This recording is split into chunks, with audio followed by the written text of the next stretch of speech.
Welcome back to the Tara Palmeri Show. Well, do I have some breaking news for you? Ghislaine Maxwell, Jeffrey Epstein's right-hand woman, a registered sex offender, is preparing a commutation application to be reviewed by the Trump administration. That's according to a new document that made its way to the House Judiciary Committee Democrats from a whistleblower. Yes, a whistleblower took that risk of getting that document over so that it could be made public. I've always believed that whistleblowers will be how we know the full extent of Epstein's crimes and what exactly is in the files, because I do not see the government self-regulating itself, even if the Department of Justice is compelled to do so. Now, we should be all concerned because President Trump just pardoned 80 people overnight, all in connection to an attempt to try to subvert the results of the 2020 election. That included people like Rudy Giuliani. So, will Ghislaine Maxwell be next? They have a really long history. And in this episode, I map it out. It goes all the way back to when she was in her 20s, working for her very influential father, Robert Maxwell, who was seen at the time to be a rival to Rupert Murdoch, the guy who owns Fox News and the New York Post and a number of other very powerful media properties. She's not some random woman asking for a pardon. She's a longtime friend. They used to hang out together. There are pictures of them together at Mar-a-Lago. And Trump was friends with her father. He was even on their yacht called the Lady Ghislaine that was parked inside of the Hudson. So I go into all of my reporting about their long ties, what President Trump has said about Ghislaine, how he's spoken pretty, I would say, lovingly about a sex offender. And we can talk about all of that and more in this episode with Charlie Sykes, a brilliant journalist. But I try to explain why we should all be concerned that President Trump might actually commute Ghislaine Maxwell. That means she would be free. I know, wild times. And as if I need to remind everyone, because I think at this point we can all positively say the shutdown is impacting all of our lives. We are into day 41. That's as of Monday when I'm recording this podcast. And like I said last week, there would be movement after the election. It looks like some of the Senate Democrats have started making deals on the side. Now, while Chuck Schumer voted no, he's kind of giving a wink, wink, nod, nod to some of these Senate Democrats who've decided, you know what, I'm going to make a deal and try to reopen the government. That's before they have been able to get their demands of, extending the subsidies for Obamacare, which are overwhelmingly popular, by the way, with both sides, including Republicans. So I think Republicans know they have to deal with this, but they don't want to be seen as the ones who are caving in. So I think it's pretty notable that you're seeing Democrats trying to reopen the government. House Democrats could be called again as soon as this week. I was speaking to a senior Democratic congressman who is based out of California, and he told me that everyone is freaking out and scrambling, trying to get back to DC, because get this, as much as they'd like to turn the lights back on to government, you could say, they can't actually get there because of all of the flight delays. Yeah, that's right. On Sunday alone, there were 2,700 flight cancellations. 10,000 flights were delayed yesterday. And so these lawmakers, they want to get to the Capitol, many of them, to reopen the government. But they're going to have to drive, some of them, cross country. It's pretty wild. And that's why they will get as many as 36 hours to get to the Capitol. So we may have to wait a few days to see the government reopened. And of course, when they do, they will be able to swear in Adelita Grijalva, who will be the deciding vote to release the Epstein files, at least in the House. And then it will go on to the Senate and then to President Trump's desk, which he will have to decide to do, whether to sign that bill or to veto it. But obviously it will put Republicans in a tough spot every time they have to vote on it in both the House and the Senate. So yeah, we are in some wild times right now where the people who could actually open the government again are literally waiting on tarmacs and in terminals trying to actually get to Washington to make this happen. I can't explain it. So much dysfunction. And, but I am going to keep reporting on all of it along the way and keep you updated with all the latest. You can sign up for my latest reporting, my exclusives, all of it, my newsletter, the red letter, straight to your inbox by going to tarapalmeri.com. That's TARAPALMERI.com. And it's a way to support my independent journalism. But now let's get into the show with Charlie Sykes, where we talk about all the latest news and what it means big picture.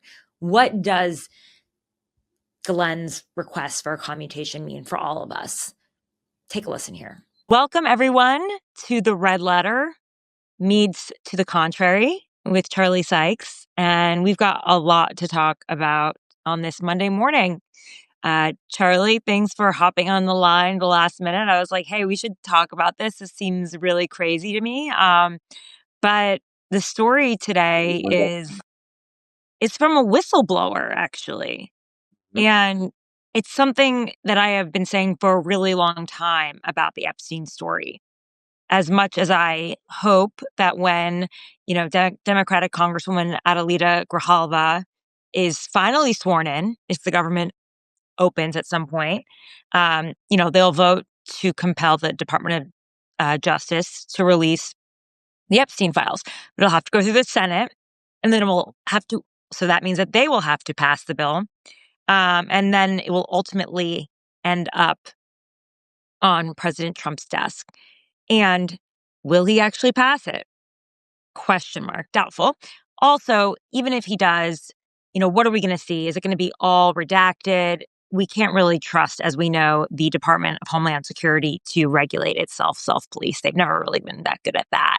So I believe that the true stories of Jeffrey Epstein will come out through the leaks, as we've seen through the emails, the state having to hand over various evidence, thanks to the House Oversight Committee that has been subpoenaing them, the survivors who know the story themselves, and whistleblowers. Whistleblowers will be the ones, and they are the brave people who risk everything, really, to make sure that stories are told. And so today there is a story about a whistleblower that went to House Judiciary Chair, not chair, he's he's in the minority, ranking member, Jamie Raskin, and said that he's seen documentation that shows that Ghislaine Maxwell is putting together a request for commutation. And as we all know, Ghislaine Maxwell was the right-hand woman to Jeffrey Epstein. Without her, none of the crimes he could have committed would have been possible. So this is a really big deal, that she feels like she's in position right now after being moved to a very cushy prison, which we can talk about, to request this next step. And as we know, overnight, President Trump pardoned 90 people, right? Was that the number, the final number? Boy, 90 people. Well, he's tossing them out like Skittles. I mean, look, I mean, this is part of his. He's figured out how we can use this for fear and favor. I'm really glad you're bringing this up today because we have all of this flood of finger pointing, going back and forth about the Senate vote. But one of the things that I think that we need to keep focused on is that this is also going to force the House of Representatives back into session, which means you will have the 218 votes for that discharge petition. So the Epstein files is coming back. And the reason why we're hearing these stories today is because if the government does reopen, there's pretty much no way that Republicans are going to avoid at least having an up or down vote on releasing those files. And the fact that Ghislaine Maxwell is now back in play, with the commutation and pardon power, this is, as we've been saying for the last 6 months, this has not gone away and is going to be one of the biggest, if not the biggest story of the fall. Yep. And just to be factually correct, he announced pardons for nearly 80 prominent allies who backed his efforts to subvert the 2020 election. That includes Rudy Giuliani, Mark Meadows, Sidney Powell, Boris Epstein, John Eastman, and Kenneth Chesborough. So this is, he linked the pardons with no MAGA left behind. That was his statement. So, still, I believe President Biden holds the record for commutations at this point. But it's only year one that we're into right now with President Trump. And you're right. The story will go back to the Epstein files once the members are back in session, and they'll have to take that really, really difficult vote. And I wonder if senators who voted against the release that was included in the Chuck Schumer bill, if they will switch their votes now. Well, it depends how much public pressure they get, how much focus there is on all of this. Right. Whether or not, having promised that they were going to have full transparency and release the Epstein files, whether Republicans are going to line up behind this cover up. I mean, this is what, again, look, we keep saying, this is going to be a test for the Democrats. It's going to be a test for Democrats and for Republicans. But the messaging on this is absolutely horrible for the Republicans. I mean, this is going to be a very, very difficult vote for them to take. The safest vote is to vote to release them, hoping that maybe Donald Trump will, cover it up. I don't know what the safe vote is at this particular time, but the very notion that we would be even having a conversation about Donald Trump commuting and or pardoning Ghislaine Maxwell at this point. I mean, think how unthinkable that would have been. And like Donald Trump is feeling, has sort of figured out what he can do with a pardon power, the almost unlimited power that he has, no MAGA left behind. And so he's gone from one outrage to another, and he's rewriting the history of January 6th. But I don't know about you. I think that if he commutes the sentence of one of the most notorious sex traffickers, in the world, within a few months of Prince Andrew losing his title, the outrage is going to be really considerable. I think that this feels like this will be different than all the other pardons, but I would not go out on a limb and predict that Donald Trump will do, what he's going to do here. He's basically got him kind of an FU. He's all out of F's to give. He's going to pardon everybody that he thinks is going to help him, or is going to help him cover up, or is going to help him make money. And if he thinks that he can use her to distract attention from the Epstein files, he will do that. But I don't know about you, but I think this one feels like a house of dynamite, house of political dynamite for Donald Trump. I think you might be right. I thought, though, when they moved her to a lower max security prison, that might be explosive. That did happen in August, okay? So she sat with a 2-day-long interview with Deputy Attorney General Todd Blanche. And in that meeting, she cleared President Trump of any wrongdoing. She claimed she, quote, never, ever seen any man doing something inappropriate with a woman of any age. And so she praised Trump, and she said she never saw him in any inappropriate setting. And so she was moved to a better prison, in a prison camp where Elizabeth Holmes is. We all know her from the Theranos scandal and other white collar criminals, even though she's a sex offender. And people do not want sex offenders near their neighborhoods. This prison is near a neighborhood. And not just that, but according to Raskin and reports, she's being treated better than the other inmates there. Raskin said that she's having her meals customized and prepared by federal prison camp staff. She's vegan, apparently, and they're giving her that option that others don't have. Additionally, Maxwell's guests could bring computers, and the warden helped organize visits for Maxwell that include snacks and refreshments for her guests. Okay? When she had a visitor, they shut down the prison for her, literally put everyone in lockdown so that she could meet someone in the chapel. There was a nearby shooting near the prison, and they locked her down to protect her and were completely disregarded the other prisoners. Prisoners were told that if they speak to the press, because some of them spoke to the Wall Street Journal about Ghislaine and her conditions and how they're better than others, that they will be moved from this cushy camp to another prison with a worse reputation. So, it's really telling. I think I thought maybe the next step is an ankle bracelet. But I don't know. Is the outrage large enough? Like, have they moved on from the story? I don't know. I don't think they've moved on from the story. I think it's been kind of a holding your breath to see, what the next shoe to drop has been. And I think that the, commutation, when she walks out of that prison, that would be the red line. No, you're right. Every one of the steps you just described, should have generated massive blowback. But of course, we're just learning some of those details today. Right. And this is part of the problem. Look, you and I deal with this all the time. The news cycle is so jammed. The field is so flooded all the time. By design. You know, yeah, well, yes, and yes, by design, and with this coming out, Yeah. with these files coming out, that we're going to have the distraction machines working yeah, at full speed. But I still think that any sort of a commutation or pardon is a red line. Now, the other question is whether or not her clearing President Trump has any credibility whatsoever. I mean, I suppose on Newsmax or One America Now, if that still exists, they would regard that as okay. Well, case closed. But it sounds to me as if she's just in complete denial, no sense of, that she is, showing no remorse whatsoever. And Mm. the quid pro quo is so obvious. The Yeah. strings are just out there for everyone to see whether or not Trump gets the benefit from it. That, I mean, it's a cost benefit, the outrage of the commutation versus the benefit of her testimony. I just wonder what the benefit of her testimony is, or whether he even gives a shit anymore about Right. all of it. Does he not care? Or is he afraid that she could talk and she might, if she feels like she's not getting what she wants? Well, There's nothing holding her back from saying, I felt like I was under pressure at that time. I was hoping for a pardon. Here's what I really saw.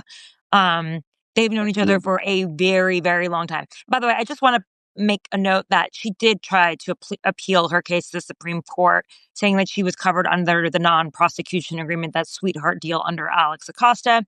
They decided not to take up her case, most likely because they knew it would have been politically poisonous as well, and just, a mess. So I just want to go over some of the things that President Trump has said about Ghislaine Maxwell. I wish her well. I've met her numerous times over the years, especially since I lived in Palm Beach. But I wish her well, whatever it is. A sex offender. Okay. I'd wish a lot of people well. On another occasion, he says, good luck. Let them prove somebody was guilty. This was before, she was, yeah. He's very nonchalant, casual about her. Um, for some context, I think it's worth going into how long they've known each other for and how deep Yeah, their ties are. So, yeah, as a lot of decades. you, as a lot of you know, I did a podcast with Sony called Power the Maxwells, and it was specifically about her and her family, where she came from. I sometimes say Ghislaine Maxwell at one time was like a Elizabeth Murdoch, at that level. Her father was a media mogul. His rival at the time was Rupert Murdoch. They were on par with each other. He owned various properties all over the world, including the New York Daily News, the Mirror in the UK, MTV Europe, Macmillan Press. He owned Pergamon, a number of like prestigious academic um, properties. And, he was a real mover and shaker in not just in media. And, President Trump has always had an obsession with media. And he and Robert Maxwell were friends. Trump went on the boat, the yacht that was parked in the Hudson, called the Lady Ghislaine, that Robert named after his favorite daughter, Ghislaine Maxwell. And by the way, I know I say Ghislaine, a lot of people say Ghislaine. It's Ghislaine if you want to say it the French way, because she's actually, her mother's French and she was born in France. But point is that I even remember from my reporting that I spoke to his former secretary, Robert Maxwell's former secretary, and she overheard a conversation between Ghislaine and her father. And she was like, Daddy, can I sell some of our corporate gifts to Donald Trump? And he was like, why would Donald Trump want that? Get your bum out of your ass, or something along those lines. And, she was interested in him at the time. Like, she's younger than him. She's 63. She's 20 years younger than him, close to 20 years younger than him. But they were very much in the same circles. They were friends. I mean, there are pictures of him, Ivanka, sorry, not Ivana, Melania. There are him, Melania, Ghislaine, Jeffrey.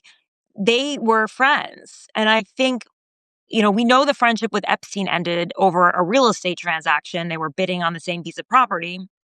But we, I don't think people quite understand that Ghislaine was also a friend of of Donald Trump.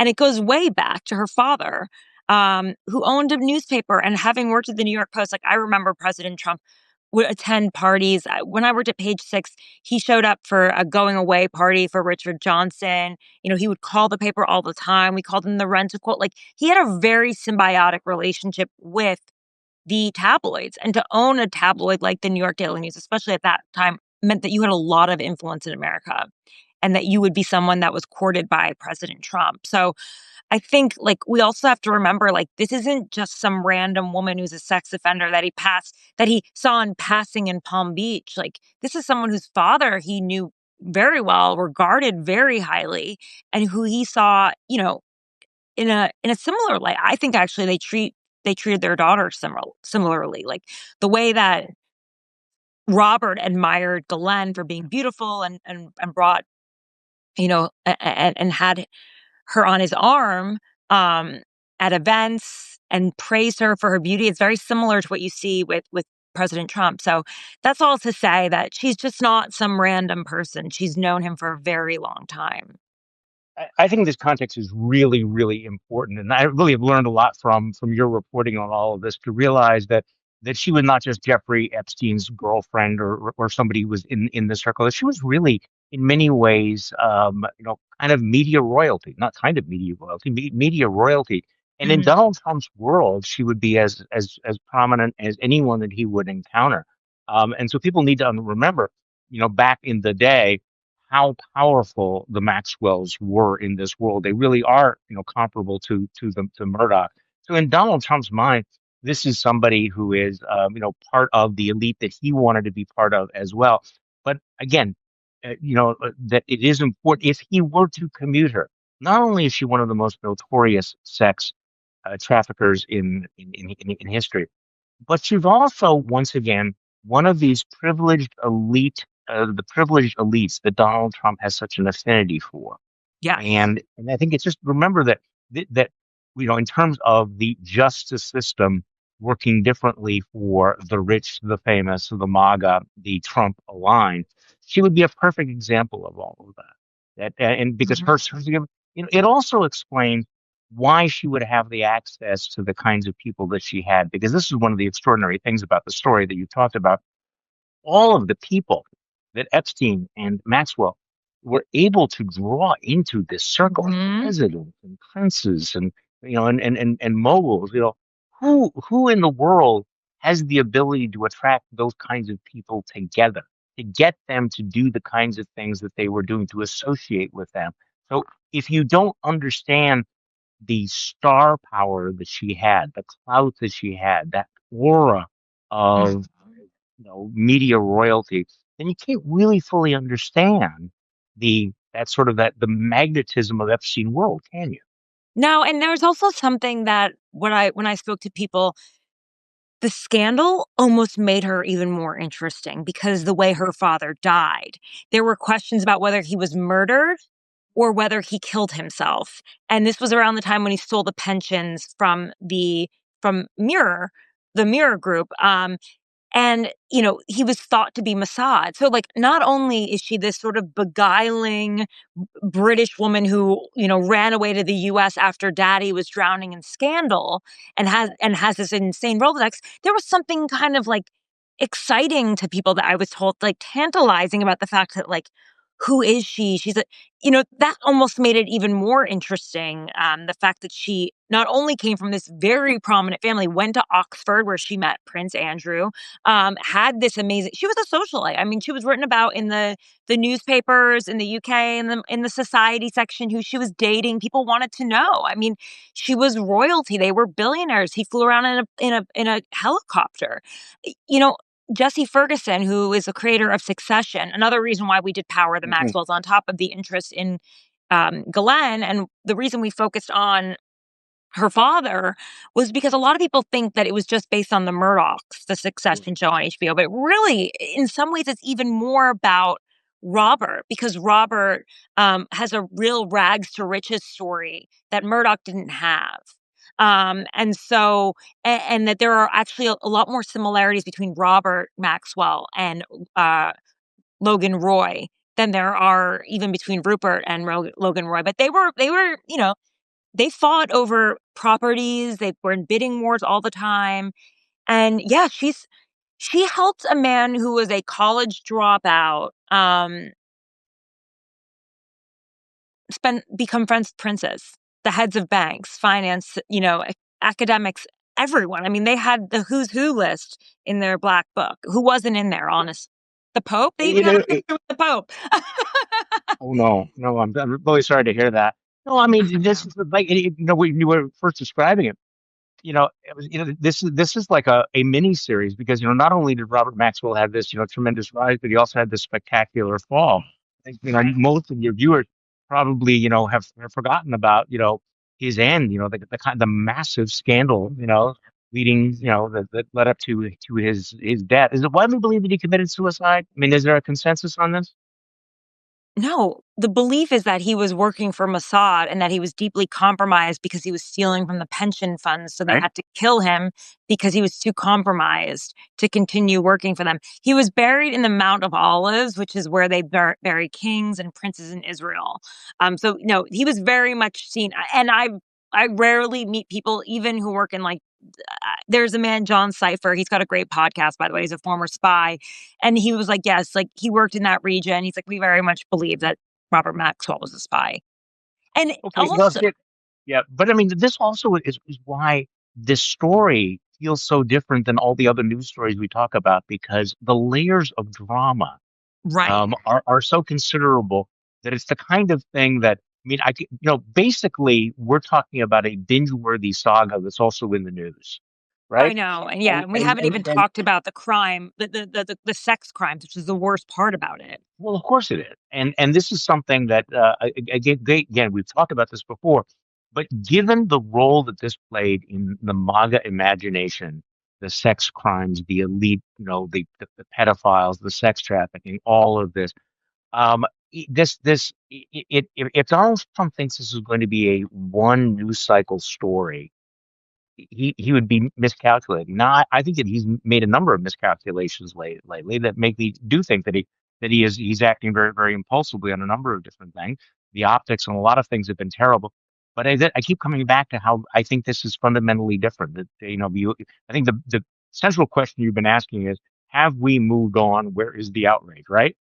Hmm. I don't think we've moved on, and I think the outrage would be tremendous because this is every time you and I talk about this, you realize the scope and the depth of the crimes, the tragedy of the victims. When you think about the political fallout for someone who came into office pledging over and over again that we were going to get to the bottom of all of this, Yeah. but is clearly involved in some way. Now, I discount a lot of the rumors, but I mean, let's keep coming back to this is all about Donald Trump and the Epstein file. I Mm. mean, that's why we're all talking about this at this point. And do we have any indication of what it is in these files that they are so desperate not to release? I mean, let's imagine that the House passes the bill. Let's imagine the Senate passes the bill. It goes to Donald Trump's desk. You know, the political consequences of vetoing it, I think are considerable. So have we learned anything since you and I have talked last or in the last 6 months that indicates why this is so nuclear? I mean, and in the back of my mind, I'm thinking about the contrast between Great Britain, where you've seen the American ambassador, the U.S. ambassador, who was fired. Prince Andrew was stripped of his title as prince Yeah. over everything. And it's No getting problem, worse. It's getting worse right? over there. Yeah. But over there, but over here, no prominent American has really been held accountable. So what is No, Donald just Trump? a few financiers got stepped down from their jobs. I Right, mean, or they right, were kicked up off the yeah, boards, yeah. but they're fine. They're going to have billions of dollars for the rest of their lives. Banks paid, but it's all like funny money to them, basically. Uh, you know, what's in the files? I mean, I know from the stories of the survivors that the names of the men they were trafficked to are in the files, and they were very powerful men. What Um, about you Trump? What is know, it that Trump would be willing to spend so much time? Why doesn't he just think that? I mean, and I know I've asked you this question over and over would you again, but I keep coming back to it. What is what? What is in there that he is so anxious to do? Is it about him? Is it about have people told him that there are just too many people that it would crash the economy, as you have suggested? Is it because of foreign intelligence? Yeah. Because clearly this is unusual. The fact that we have shut down the House of Representatives of the United States of America now for Yeah. several months, mainly because they do not want to take a vote on these Epstein files. This is not normal, not usual. Yeah, no, I think there might those things may be a part of it. I know that it would cause a lot of distrust with the government, right? I mean, like, it would show how the DOJ operated. It would explain perhaps why he got the sweetheart deal. It would expose more powerful people. Um, and I don't know, the reaction from I don't know if you know this, but Andrew Lowney had a book that entitled about Prince Andrew. He's a biographer, a British biographer. And it's a bestseller in the UK. But in the book, he alleged that Jeffrey Epstein was dating Melania Trump before he introduced Melania to to Trump. And it was never published in the US because of that. And they tried to get him to scrub that from the book. And I wonder if it's about her and he doesn't want her to be exposed in the files because of the way. And I think Melania sued Hunter Biden for suggesting that she's somehow Right. involved in the Epstein files. Like, I don't know. It's just She's a being gut very aggressive about it. feeling that there might be something that extends to her, and that's why he's being so protective. Whereas I think he thinks he's Teflon, but he might not be sure about his wife. And So let's go back to Ghislaine. Ghislaine.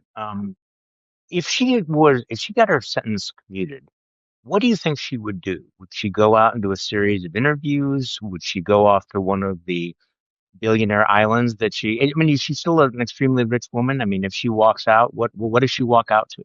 no, I don't think so because she was relying on Epstein. She sued the estate, or um, you know, she sued the estate, um, and she said that Epstein promised to always cover her for the rest of her life financially.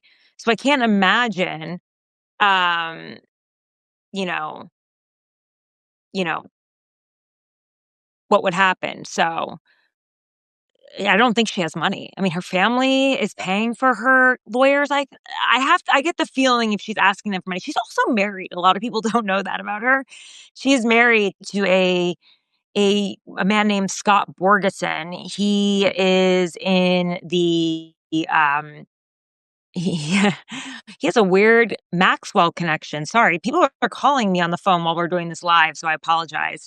Um, yeah, so she is married to a man who has a data shipping company in the Arctic, which is actually in a weird way connected to Ghislaine Maxwell, to Lisa Murkowski. He's known Lisa Murkowski for a very long time, actually. They've sat on foreign relations panels together, advocating for the Arctic and for expanding its reach, the U.S.'s reach in the Arctic, so that we will cover more zones and we'll have greater property there. This obviously helps. Um, this obviously helps maritime business in Alaska, but you know, I actually thought it was interesting. I felt that Lisa should have mentioned this because she spoke Yeah. on multiple panels with them. They have a friend in common, Alice Rogoff, who is a big donor to Lisa Murkowski and was the Alaska Dispatch editor and who created the Arctic I think it's called the Arctic Circle Conference, where Glenn, Lisa, and Scott have spoken. Scott and Lisa have been on panels multiple times together. They know each other very well. And I kind of felt like you probably should have made that known before you were the deciding vote not to release the Epstein files, which just so happened to be on the day Charlie Kirk's death. Now, I believe they are estranged at this point because she's in prison, but like he's a wealthy guy. She was living in his house, hiding out from the feds at the time. it's something to consider. I don't think she's going to come out a wealthy woman. Do I think she'll figure out where to find money? I think that's what Ghislaine Maxwell does best. I mean, Well, it's he's going to be more married sense. with 3 kids, and she met him at the Arctic Circle event that was thrown by Lisa Murkowski's donor. So, she knows how to get into circles with wealthy people to find money. Now she's a sex offender, although Jeffrey Epstein was a sex offender and everyone let him back in. So, I don't know. It's hard to say. Your point at the beginning of our conversation, though, because I was wondering about the commutation, because it would, I think, be radioactive. Do you think that she is in some ways blackmailing the administration by saying, okay, I mean, because I said before, I didn't think that her exoneration of Trump carried much water. But if she were to turn on him and say, if I don't get something, I'm going to, say something negative. Now, of course, they can make her life incredibly miserable as a federal prisoner. So kind of a balance of terror there, isn't it? So do you think that she is holding that over? Or do you think that's just the paranoia of the administration, that if we do not treat her very, very nicely, she could go south on this? Yeah, I think that's very much. Yeah, that makes more sense. Probably makes sense. I mean, you want to keep her sweet, right? The last thing she needs is, she knows where all the bodies are buried, I'm sure, in this story. It's not, and I also wonder, is he doing it for someone else too? Or does Trump overestimate his own political power and think he can get through any scandal, including this one? Well, see, I think that's an interesting point, because I think that if you look back at just last month, there's a certain hubris going on there, where they are really sort of, high on, we can get away with anything. I can publish an AI video of myself shitting on Americans. I can tear down the East Wing of the White House. I can throw these massive Gatsby parties the same day we're cutting off SNAP benefits. I mean, he really does act as if somehow there are no laws of political gravity. And I mean, the fact that we're having this conversation the day that he pardoned, another 80 of his big lie henchmen. And by the way, why do you think he waited until today to do that? My first reaction to seeing Rudy Giuliani was, why did he wait so long? Why did he not throw in those pardons with all the January 6th rioters? I mean, people who beat and tased cops got pardoned before Christina Bobb. What's with that? Do you have any sense of why that No. timing It's a would good be? point, actually. Maybe he didn't see them as politically expedient, or because he knew that he would always have them anyway. Where were they going to go? And he worried more about his followers and not having unrest. It's very random. I think also maybe he's being strategic in terms of, breaking news cycles when he feels like, I remember from speaking to a White House aide that he liked every morning to feel like he set the agenda. Well, and he And often does. and I think that people are really angry about the shutdown and the flight delays, and this is a great way to set the agenda for the week in the morning. Well, I mean, it did feel over the weekend that he was doing the throwing the spaghetti up against the wall thing. Talking about, I mean, what was one story we got was that he wanted the Commanders Stadium, NFL stadium, named after him. And then the next day, he's promising $2,000 checks to everybody because of the tariff rebates. And then he rolls out the 50-year mortgages. And every one of these things felt a little half baked, like they were just sort of like brain bubbles that he was throwing out because there had been 5 minutes that had gone by when people weren't talking about him. So, Yeah. I mean, it's one thing that the zone has been flooded, but it seems just flooded lately with just a lot of flotsam and jetsam and weird stuff. And that's why I was wondering about all of this, because you think he would save some of it. If he is going to commute, Ghislaine Maxwell's sentence, you would think that he would want to bury it in a load of a lot of stuff. My guess is that, if we go to war with Venezuela or Nigeria, like what's the list now? Countries we might go to Yeah, war there's so with: many of them. Mexico, Nigeria, Venezuela. We might invade Greenland. Who else are we mad at? Canada? Yeah, Canada. that would be the day that he would be dropping in one of these pardons or commutations when he would bury it that deep. But I just don't think you can bury this one. And I think he would pardon her on the same day as Diddy, and it would just blur the lines and people would go crazy. No? yeah, He seems to, well, every time you mention Glenn, he mentions Diddy. interesting, Yeah. He's like, a lot interesting. of people are asking for pardons. Right. I mean, and he pardoned that crypto guy, crypto billionaire the other day, was involved. I mean, really sleazy guy involved in a lot of things. He's pardoning guys who were involved in that New York cop who was involved in, doing, shaking down, Chinese dissidents and things like that.